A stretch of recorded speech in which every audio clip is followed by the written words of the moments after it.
Thank you to AMPA for inviting me to do this. We're very, very lucky to have AMPA supporting the work that we do in Alberta. I've worked in a wide variety of jurisdictions, and very, very few of them have support agencies and bodies and associations as competent as AMPA. So thank you to Suzanne and her team. I did want to mention off the bat that this is probably only the second or third PowerPoint that I've ever delivered in my life. I'm not really much of a technical guy, as those of you who know me will attest to. So I want you to be kind to me if there are some technical issues. My attitude towards PowerPoint, I think, is probably best summed up by this cartoon, where the devil is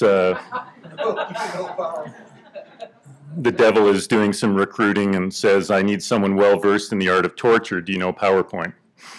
So that's basically my attitude towards that. Anyway, we're here to talk today about how smaller magazines, in terms of either readership or budget or both, how these publications can still tell big stories, stories that appeal to a wider audience and that create deep and enriching relationships with that audience. I'm just going to scroll down here. I think one of the greatest tools that we can use to achieve that kind of relationship that I was talking about is narrative journalism. We're going to talk a lot about that today. But before we do, I do want to talk a little bit about first principles, which you'll see I've already alluded to, before we get into the more nuanced topic of narrative, because I think we really need a solid understanding first of who we are and what we do. So the question, to me, this is a very fundamental question, especially nowadays with digital, so much going online. You know, younger generations, my two daughters, they like to read, and they like reading even long form, but they do it on their phone. So what is a magazine? I thought I'd throw a few things out there. A magazine is a collection of information geared towards a target audience. It's a sensibility. We like to have a sensibility in our magazines, and it's a sensibility made concrete. It's an expression of that. It's a home base for your reader. We're going to talk a little bit about our readers as well. It becomes kind of a place that they know, they trust, they feel good in. A magazine is a cultural filter, depending on the kind of magazine that you publish. A magazine is an aggregator. Again, depending on the kind of magazine that you publish. It becomes something that your reader trusts you to look at the culture as a whole and help them figure out what they need to know. You are then people who curate this product for your reader. So we look at all these things, and there's no doubt many, many others that you'd use your own words, your own categories for to comprise what a magazine actually is, beyond the paper and ink or the pixels on a screen. A magazine really is a sensibility. It's a sensibility enacted, expressed. It's something readers put their faith in, and even more and more, it's something they need to put their faith in. So a magazine is not just this thing that they hold or this thing they read. It's something that actually helps them shape their lives and shape who they are. So now we have a sense of what a magazine is. But that, of course, leads to the next question is, why do we publish them? I'm sure nobody here has ever asked themselves that question. I ask myself that question quite often. We do it because we have a need to connect, to communicate, to share our humanity. We do it to entertain, which is often really overlooked. That's something I'm really big on. One of the things at 18 Bridges that we talk a lot about, and that I think a lot about when I'm writing, not just editing, is how to enlighten but entertain at the same time. That's something that's really, really crucial to narrative, and we'll talk about that more as we go. So again, that sense of enlightenment. Hopefully not this kind of enlightenment. I love that. Two monks, one saying nothing happens next. This is it. Fortunately, I have more than just this. By the way, I should add, I use a few other cartoons in this PowerPoint. And have any of you ever used the cartoon bank at the New Yorker? It's really great. Like, you can license these cartoons, and it's not that expensive. And it even has a thing where you can scroll down and say what you're going to use it for, and one of them is PowerPoint. And so you can license it for a year. And so these are all legal. These are not pirated, just so you know, if there's anybody out there checking up on that. We want to engage with our audiences. That's why another reason why we publish magazines, to really make something happen, to start creating that connection. We do it to create context. This is one of the things that is a huge need that I think readership and people in general need out of magazines. They need it in general, but magazines are uniquely suited to provide it, and that's to provide context to what's going on. You know, websites, the Daily Hit, CNN, news feeds, you're getting the news, you're getting what's happening in the moment. But magazines are a place where we really can gain a deeper understanding and get context. And we do it to offer insight, hopefully. So these are some of what are undoubtedly many reasons why we publish magazines in general, which of course leads to another question is, why do you publish your magazine? You offer a special product to your reader, begging the question, who is your reader? We'll circle back to that question even if we have a chance to chat about it towards the end. I think there's some other sessions here addressing circulation and things like that. But I do want to quickly add that to me it's important to differentiate that knowing who your reader is not the same thing as fitting content to the whims of your reader. This is a very current question in the world of instantaneous digital feedback, where we can tell what readers respond to within minutes of posting something online. There are many digital magazines that will, some in Canada, a lot in the States, where they will post things online, snippets of stories. They'll see what gets the most clicks, and then whatever gets the most clicks, then that's what they will devote resources on for the rest of that day in terms of writing longer stories. To me, that's fool's gold in a way, because readers don't always know what it is that they want or what it is that they need. So you want to be aware, you want to know what your audience responds to, but you also want to be beware of the lure of creating just that instant dopamine hit. We do it to fill a niche. We publish our magazine. We want to do something unique. Obviously, we wouldn't start a magazine if there was already the same magazine out there. We have a distinctive sensibility because we have people with particular talents. Quite often, I know one of the reasons why we started 18 Bridges, and I know this was the case when they started the Walrus as well. I'm sure it's the case with other people here in their magazines.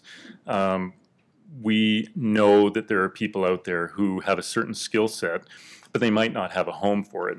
And it's really important to give people a voice and a place for it. So now that we know what a magazine is, it's a home for your reader and a collection of materials that reflects and expresses a sensibility. We know why we publish magazines. We want to connect, entertain, enlighten, offer some context. And we know why we publish our magazine, your magazine, because of those unique attributes that we bring to the table or that our readership asks of us. So we know all that.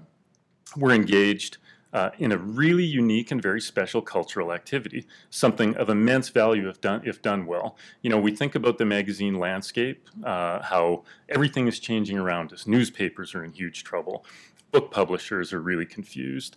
But magazines are persisting in a really somewhat surprising but really amazing way. And it's because they fill a particular gap in the cultural landscape. It's really important. So we're engaged in this very special activity. But of course there are big challenges, and I'll talk about those.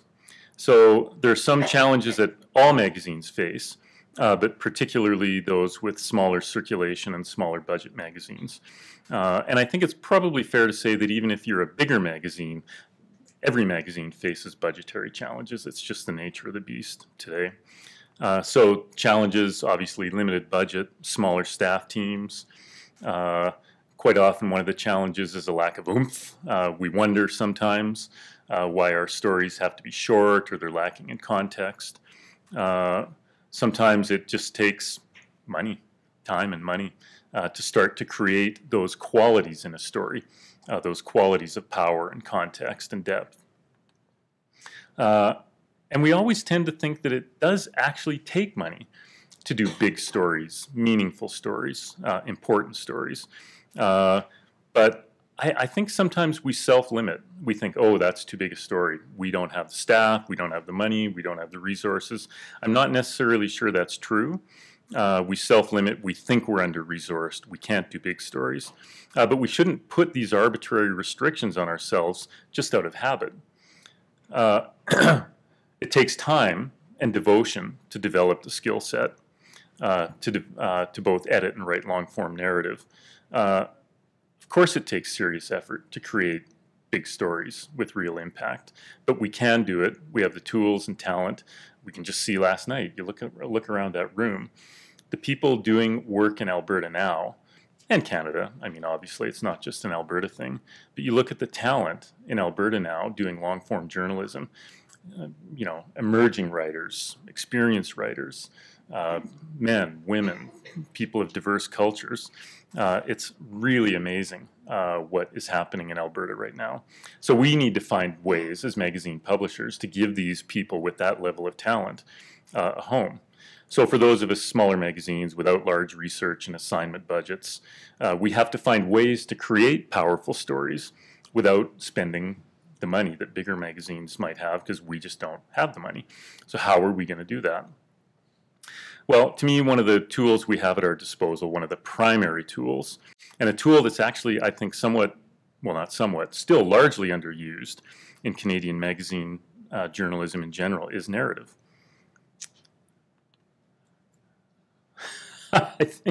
I just threw that in because I thought I'm speeding along a little bit. I hope I'm not going too fast. It's too much information. Slow down. Way too much information. So narrative journalism is really simple in theory.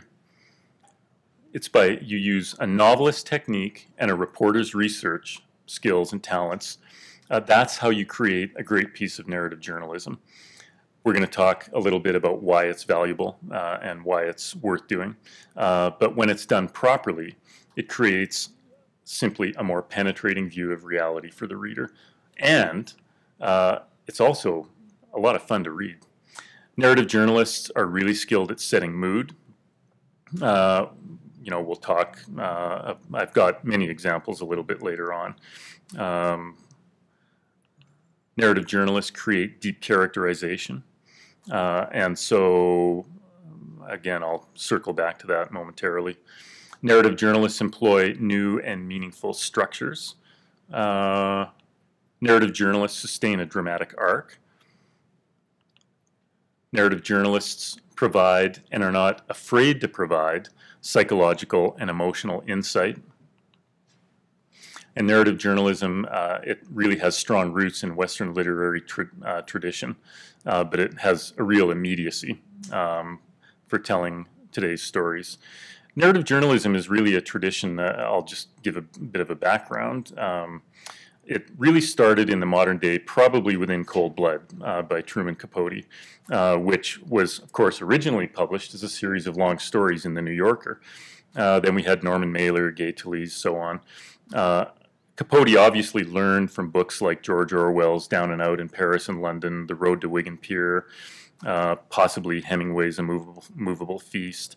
There are many, many greats doing it today. I think probably a lot of you, most of you, spent some time listening to John Bennett in the last day or so, and certainly he would have great stories to tell and many stories to tell about the narrative technique and the narrative tradition at the New Yorker. There's so many, I can't even name them. They all do great work. And it's also entertaining. You know, anything by David Foster Wallace, you read that. You know, you could read something like A Supposedly Fun Thing I'll Never Do Again, which is his story of going on a cruise. I think it was originally published in Harper's. That was a story that was hysterically funny, but you learned an immense amount about the cruise ship industry.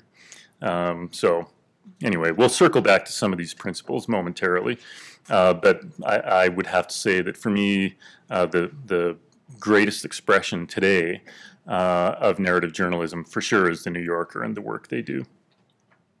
To me, when I read the New Yorker today, I would say that especially since David Remnick took over, I would say narrative, in my opinion, as a reader and editor, is probably the house style of the New Yorker. It might not be formally named as such, but you can open up just about any feature-length article from the past decade or longer in the New Yorker, and you'll see narrative style at work. There's so many great examples. One that I just pulled out from, I think, 2 years ago was Carolyn Schultz's piece that won a Pulitzer Prize. So this is a great example of a story that employs fantastic narrative style. It's dramatic right off the top. It opens with a devastating tsunami. It involves real people and real lives. It's set in time and place. We can feel intense emotional pressure. We gain insight into the psychological state of our characters. And by the end of the first section, a dramatic arc has been put into place. It's very, very skillful. And we can see the inherent drama of the piece, the way the drama opens out rather than closes in, a classic narrative structure of circling back to your starting point. And she does it in a really wonderful way. But in broader cultural terms, let's take a small step back and just talk again about how central narrative journalism has been to shaping our culture. It's really, really been engaging readers and influencing us for, 50, 60, 70 years now. And it's compelling and entertaining without sacrificing any of the integrity of great reporting. And so I mentioned Truman Capote, which started out, again, as a series of magazine articles, and then became a huge bestseller. The story of how that was actually published is he knew that he had a great story happening with what was going on with these guys convicted of murder. And he basically, the magazine devoted 3 or 4 separate issues to publishing what became pretty much the whole book. Of course, it became a rampant bestseller. The book really changed our insight into crime and criminals, but it really changed our understanding of what it meant to write nonfiction. It was a huge book, and of course, Truman Capote was also a great novelist and short story writer. But this book was so full of novelistic power and detail and scope that, I think no one's really looked at narrative nonfiction the same way since. Of course, it went on to spawn various movies, Robert Blake version, the Toby Jones version, then of course Philip Seymour Hoffman version. Then you look at so much of the work of Norman Mailer's pioneering reporting about Vietnam War. That began as magazine narrative journalism. Joan Didion, I mentioned Steinbeck and Hemingway. And today, Salman Rushdie, Martin Amis, Julian Barnes, Malcolm Gladwell, Philip Gurevich, all fabulous modern writers whose nonfiction work has evolved out of the narrative tradition. One of my favorites is Catherine Boo. She's done a lot of writing for The New Yorker. Her brilliant observational storytelling in the slums of Mumbai ended up winning her the Pulitzer Prize, Behind the Beautiful Forever. Fabulous, amazing book. Another current example of someone who writes great narrative journalism, mostly for Vanity Fair, that he seems to turn into books and movies, is Michael Lewis, author of Moneyball, The Blind Side, The Big Short. He's one of those guys, it's like everything he writes now just gets turned into a movie. It's unbelievable. And it's really interesting to me, too, when you think about narrative journalism and how deeply it reaches into the culture without us always even being aware of it. Many movies have narrative journalism as their source material, such as Black Hawk Down, let me go back here, Moneyball, and The Blind Side, which was originally published in the New York Times Magazine. Of course, Moneyball went on to great acclaim, became a Brad Pitt film. And there's so many other examples. I actually was really lucky to see the impact of narrative journalism in the movies really close up. A few years ago, I did a profile on Paul Haggis for a now defunct magazine called Toro Magazine. Paul Haggis won an Oscar for, I think he won an Oscar for $1 Million Baby, but he for sure won an Oscar for Crash. But when I was in LA visiting him for a few days, he was working on a brand new screenplay for a movie that had just been green-lighted. And he said, "You've got to read this article. It's unbelievable. You've got to read it." And he handed me this 10,000-word article by a journalist, the journalist Mark Bull. It was a story about a soldier from Iraq who'd returned home to the U.S. only to go missing, and it was, indeed, an amazing, riveting piece of narrative journalism. Fabulous reporting, incredible research, great storytelling. It also happened to be published in Playboy, so I guess some people do read the articles. And Haggis said, "This is going to make a hell of a movie. It's going to be an unbelievable movie." And then it did end up becoming a great movie. It turned into In the Valley of Elah with Tommy Lee Jones and Charlize Theron. And so this major movie, this movie that really penetrated I would say, the Western culture and the Iraq War, this movie would not have been made if this one writer, who was gifted in the art of narrative journalism, hadn't taken on that story. And this is before he was really not that well known. And so Bull, I would say, has used his narrative journalism techniques to considerable effect. He went on to become an Oscar winner for The Hurt Locker and Zero Dark 30. And so I would say he's done pretty well. And actually, it's really interesting, too, because some of you might be familiar with Serial, you know, that NPR radio show. Really, really strong radio show. Not the first season, but the second season of Serial. Mark Bull was essentially one of the producers of that season. I don't know if you remember listening to it much, but a lot of the material about the veteran who sort of went AWOL from his unit, it was based on a lot of the reporting that Mark Bull had done. So he's still really a boots on the ground kind of reporter. So these are direct connections between the pursuit of narrative journalism and all these cultural products, because narrative journalism, again, is a collage of great storytelling and dynamite research.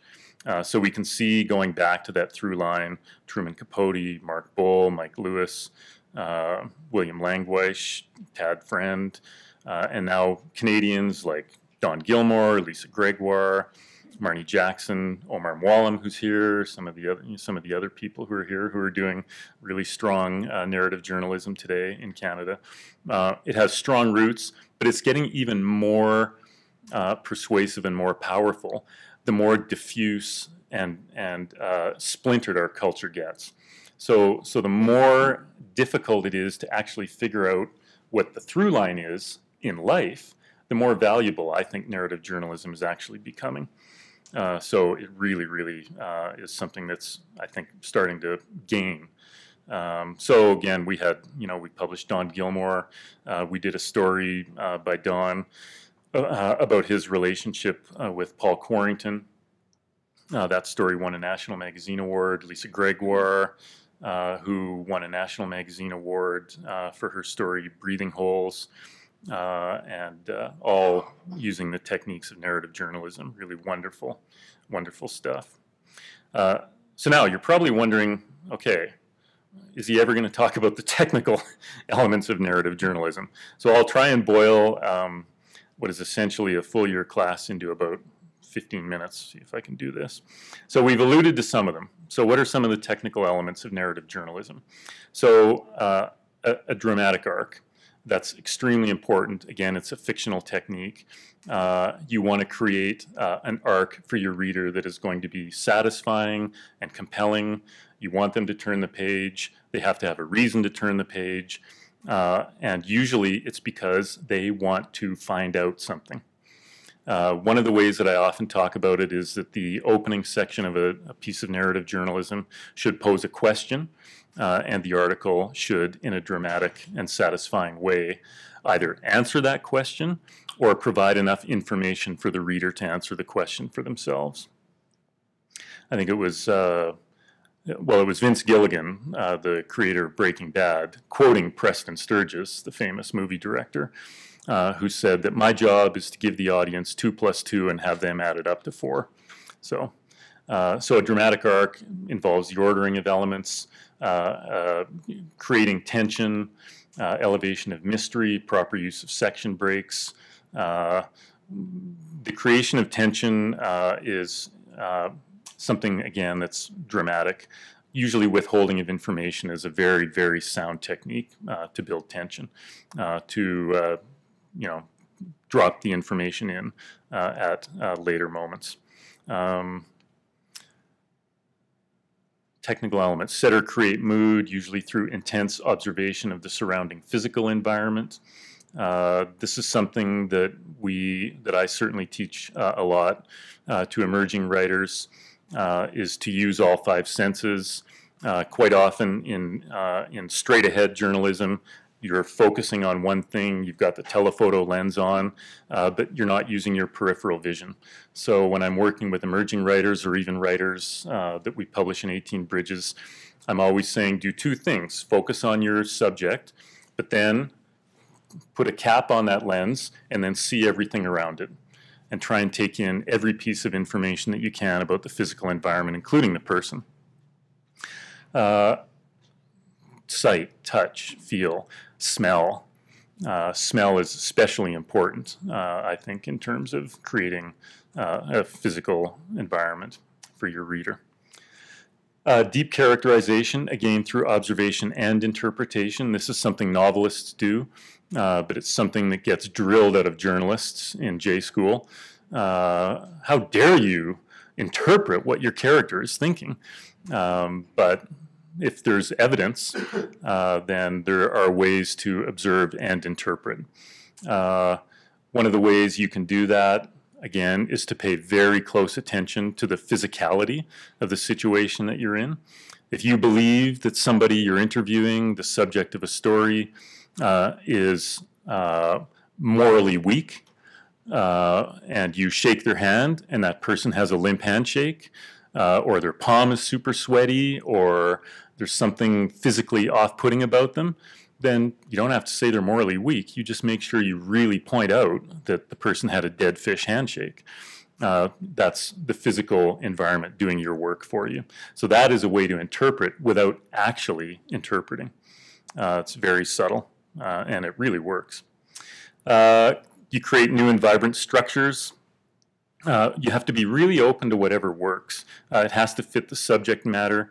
There are so many different structural devices. Again, one of the really fun things about editing and working with writers is to come up with new structures, to figure out what is going to suit the subject matter.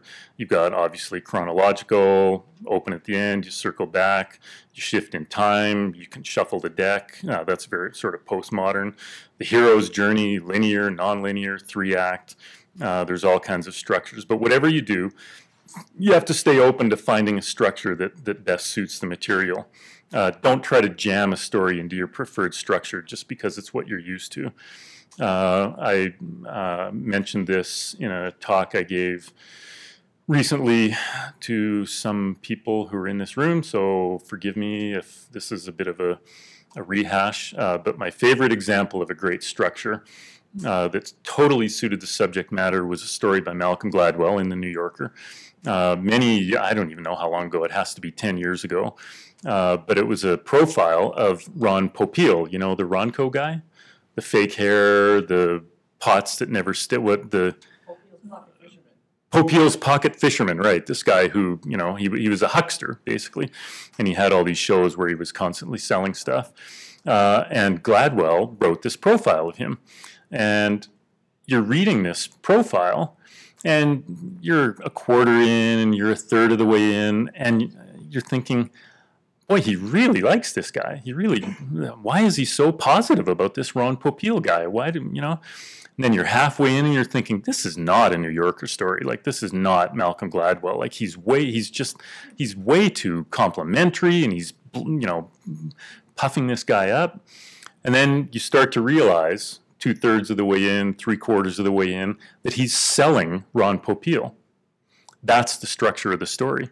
And then by the end of the story, it's like sold, and you buy Ron Popeil. It's so fabulous. And he does it too by building a dramatic arc towards the end where Ron Popeil has to meet a target that, and the bells go off and it all comes together, and then Ron Popeil makes his target, and at the same time you buy Ron Popeil. It's really just absolutely ingenious. So new structures create a sense of tension. That's another great element of narrative journalism. Foreboding, mystery, again, that can involve the withholding of information until the right moment. Don't be afraid to ask questions and then leave it hanging. That's a really, really wonderful way to use section breaks as well, is to just use a section break to leave something hanging. You can always come back to it later. So your job really, in terms of creating tension as an editor and as a writer, is to figure out, again, that question that you're answering. And so, again, section breaks, questions, withholding information, psychological and emotional investigation. This is related to deep characterization, observation, and interpretation. In other words, don't be afraid of what I call interiority. Don't be afraid to think about what is actually going on in the heart and soul of your subject. It's really important to think about these things and think about it in advance. Think about it prior to an interview. Think about it prior to going on the story to do the research. Don't be afraid of going there. It can really lead to some rich terrain. It also, one of the things the way that I like to phrase it is, you are the conduit for your reader. You are there representing the reader. You want to be asking the questions that the reader, an attentive reader, will naturally be asking him or herself. And they're going to want to know, wow, this is really fascinating, this politician, this actor, this business person. What is that person really about? What drives that person? What motivates that person?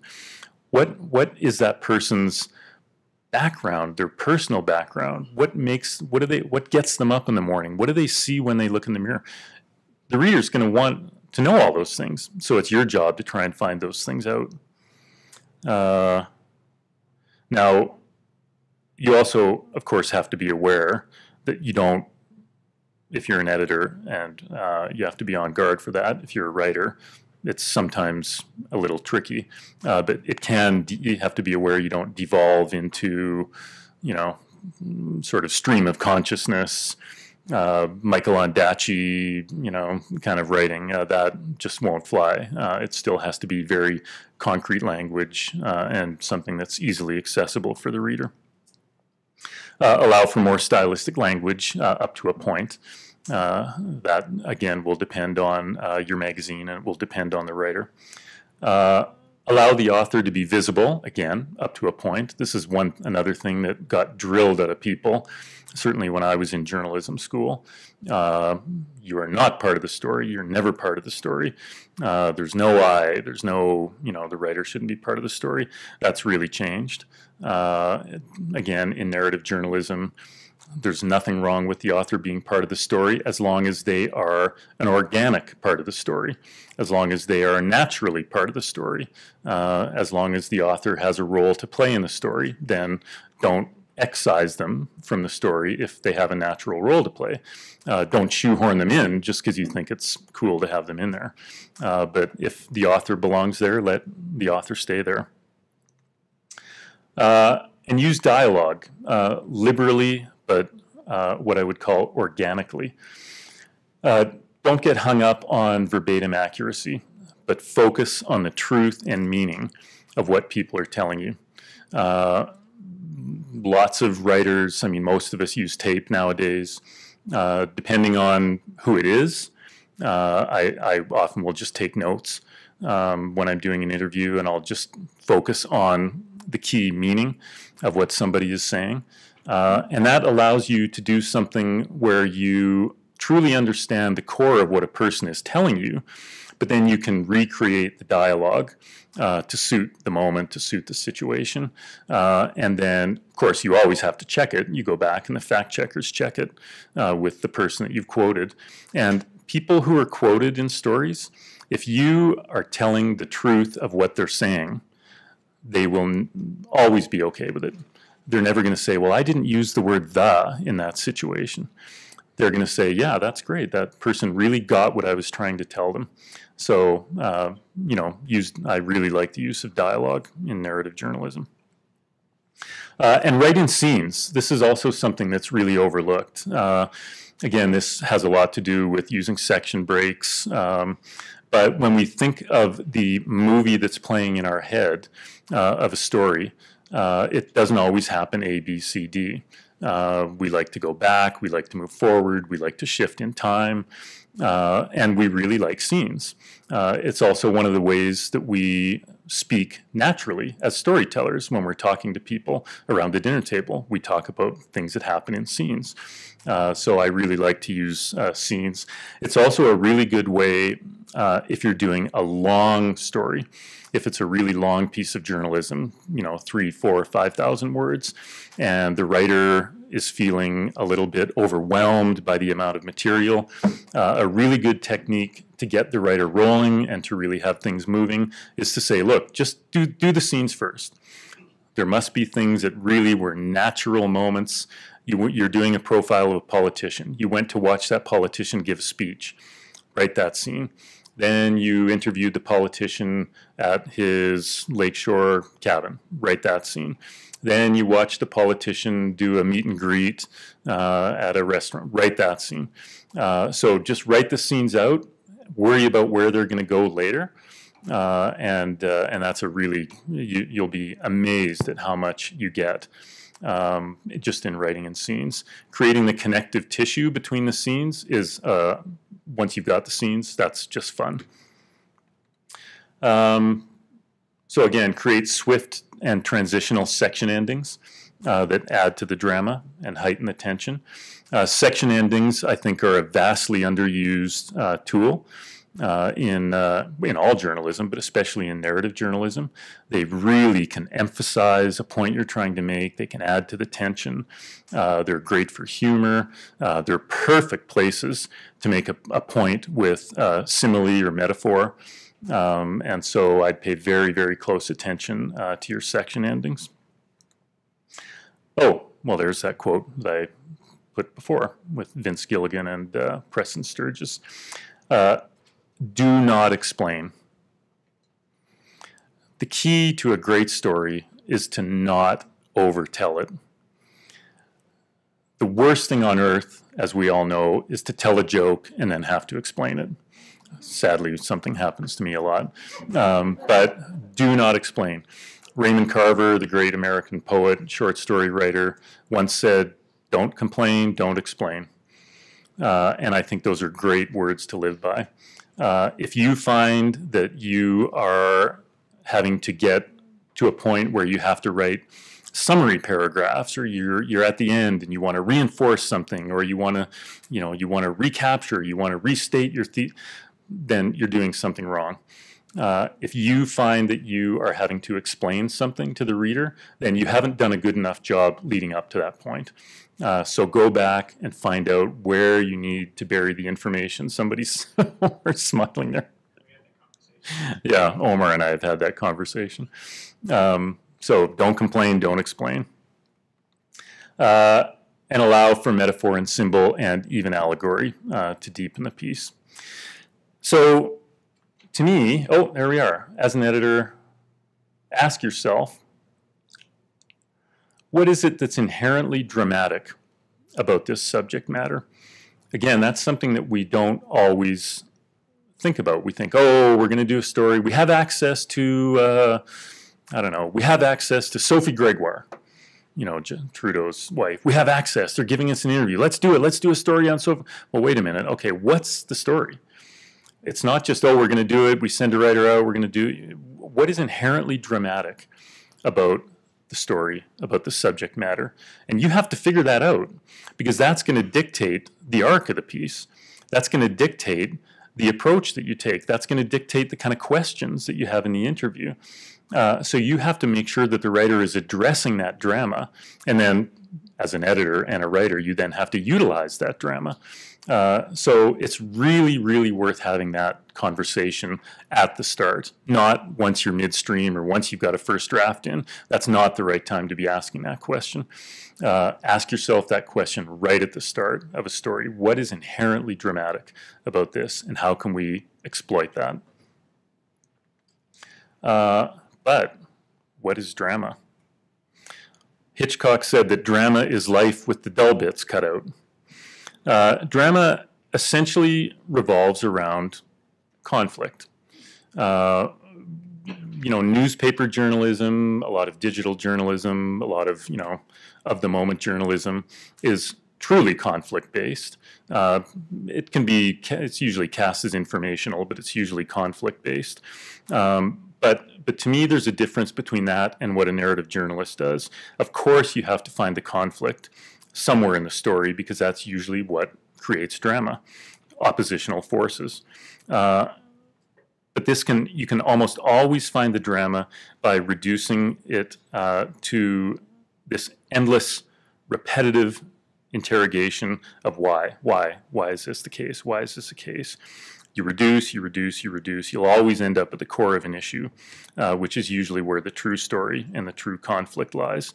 But to me, it's really important to separate that from negativity, because conflict is not the same thing as negativity. I'm not looking for negativity. What I'm looking for are oppositional forces. That's what conflict is. Sometimes it can be negative when there are moments of evil or crime. And of course, that is negative, and you have to be honest and upfront about those things. But you don't have to create negativity through conflict. But if you can find the conflict, find the drama, locate the oppositional forces, then you'll find a compelling narrative. So those are the technical elements. I can share this with anyone later if they want. So to me, narrative journalism really brings so many advantages used in the right circumstances. So now we have a great idea of what narrative journalism is, what tradition it's part of, how it influences our culture, why it remains useful, and it's worth thinking about that for our readers. First off, writers, especially great writers with a genuine talent and a storytelling instinct, love working in the narrative tradition. Any great writer wants his or her work, to be as widely read as possible, while also keeping the work intelligent. Everybody wants to be popular but smart. Narrative journalism is a way to achieve that. You can be intelligent, critical, analytical, but people are going to enjoy it. So you don't want to sell out, but you also don't want to be such a smarty pants that nobody gets it. So you have to find the middle ground. Again, best way to achieve that combination of intelligence and popularity, or being able to reach a wider audience, is by getting to the facts through the inherent beauty of storytelling. Narrative journalism is, in my mind, a really dynamic union of the two. Narrative journalism allows for stories about anything. That's the beauty of it. And again, this is what we try and do at 18 Bridges. Saturday Night, the old Saturday Night, some of you may remember that magazine. They did it. Of course, the New Yorker does it. It doesn't matter what the subject matter is, because if you're using narrative journalism, you can get to these things: people, politics, culture, sports, spirituality, anything. And it can be delivered to the reader in a narrative style, and it'll be enjoyable, and they'll learn something from it. So it's highly flexible. Great writers of narrative journalism just have stories that they are burning to tell. And that's one of the things, again, Omar will probably laugh at this, but a question, we'll talk about an idea with any of my writers, and I'll say, why? Why should we do this story? Why this story? Why now? If the writer can't say, because we need to do this now, and we need to do this because of this, you need to be hearing that passion from your writer. Then you know you've got something. So to me, it really means that we're creating literature through narrative journalism. Again, this is the tradition of the Truman Capote, the Norman Mailer, and everyone has a different opinion of what literature is. You call this literature? I love these cartoons. But this narrative journalism is very. Am I getting a signal? What time are we at? What time is it? 11:33. I have 12 minutes. 11:37. Oh my goodness. Okay, I got a really boogie here. Okay, so if narrative journalism is as great as I'm trying to convince you of, and if it was so valuable and if it was so doable, why aren't we all doing it? What are some of the reasons we don't do it? Well, it's a style of writing that's hard to do from the standpoint of assignment, the writing, the editing. It does take a higher skill set. It calls for that skill set. It also calls knowing that that's what you're about from the start. It's something that you want to focus on. It does not have a great tradition in Canada. It's something that has a much stronger tradition in the UK and the US. We have had great proponents of narrative journalism. A lot of them have moved to the States and write for magazines like Harper's and The Atlantic and The New Yorker and The New York Times magazine. But it's not something that has traditionally been taught and assigned in Canada. It's hard to write, but it's hard to establish as an in-house editorial stance. It takes a very clear editorial skill set. You need a strong grounding in the reporting toolbox, interviewing, research, perseverance, structure, but it also requires real affinity with the skills of a novelist, dramatic arc, tension, metaphor, mood, psychological insight. So it's a very, very specific combination of skill sets. It's also difficult to do because it can be quite costly. It's expensive to do a lot of interviews. But of course, if you set out from the start, knowing what it is that you're doing, you establish it as the in-house, you train the writers, it gets much more doable. Again, the New Yorker does it a lot. They have a long history of it. But that doesn't mean that we can't do it. There's aesthetic difficulty, financial commitment, makes it hard for most magazines. But that doesn't mean we can't do it if we have smaller budgets. We just have to encourage writers. We have to know how to edit it. So we often find that writers have gone out and done the reporting already. That's something that happens with smaller magazines. We often get approached by writers who have already done a lot of the front-end work, saying, I've been here, I've seen this, I've done all the interviews, I'd like to write a story. Fabulous. You don't have to assign it because they've already done a lot of the work. They've taken that chance themselves. They've already taken the risk. We just then need to take advantage of the material they've gathered and shape it into a narrative style. And once the pattern is established, once you really understand the full value of using narrative in journalism, it's really hard to imagine why we would choose to do it any other way. I mean, when something amazing happens to us in our day and we go home and we sit across the table from our wife or husband or our kids, and something, what do? We say, guess what happened to me today? You're not going to believe what happened to me today. It's incredible. But first, so here I was. But let me go back a minute. And then that's what we do. We're storytelling creatures. So why not use that instinct in journalism? To me, it makes sense. Anyway, so boy, I'm actually doing pretty good here. I really raced through that. So I'm pretty much done. I think I've kept you here for a while, but I just want to say in closing, I would just want to say one last thing about us, about magazine people and how we think. Narrative journalism is really just something very fundamental, I think, to who we are, as I just said. It's not that complicated. We're curious people. We want to understand how other people think. We want to connect with them. That's empathy. That's our empathy. And our empathy almost always leads to a kind of wonderment, an amazed sense of who we are, what we're capable of. And although as journalists we do seek out that conflict, that tension, that drama, We also see in many of these stories how perseverance and optimism can win out. And let's face it, we're optimists. If we weren't, none of us would be publishing magazines or writing in magazines. We have to be optimistic. So my final cartoon, this is how I think most of us magazine people view the world. Starting to see real definition in my abs. So on that cheery note, I think I have 3 minutes. Do I have 3 minutes? Or should I just, I don't. I probably don't. You know what? I will stick around after if anybody has any questions.